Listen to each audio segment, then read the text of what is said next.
Ribuan rumah milik warga Batu Tulis yang berada di sepanjang pinggir rel kereta api jurusan Bogor, Sukabumi akan terkena dampak pelebaran jalur rel atau double track yang akan dilakukan oleh PT KAI. Meski sudah dilakukan sosialisasi, namun mereka pun resah karena belum ada solusi dari pemerintah setempat dan PT KAI.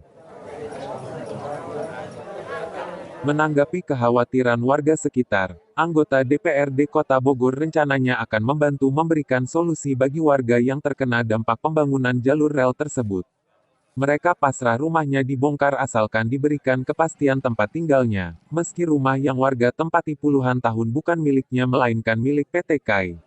Sementara warga mengaku belum tahu jumlah dana kompensasi yang akan mereka terima, berharap PT KAI bisa memberikan rumah yang layak bagi warga yang kena imbas pembangunan tersebut.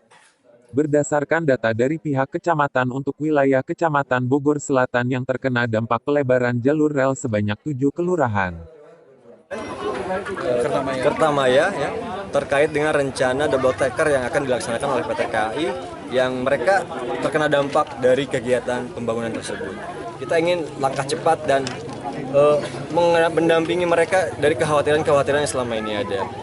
Dari hasil pertemuan yang tadi diselenggarakan adalah kami hadir di sini bukan untuk memberikan solusi terbaik atau memberikan solusi kepada masyarakat, tapi mencari solusi terbaik dan akan berdiskusi dengan stakeholder yang terlibat. Siapa mereka? Wali kota adalah salah satu orang yang paling kami harapkan untuk bisa mendengar dan memperjuangkan aspirasi masyarakat yang sekarang terkena dampak.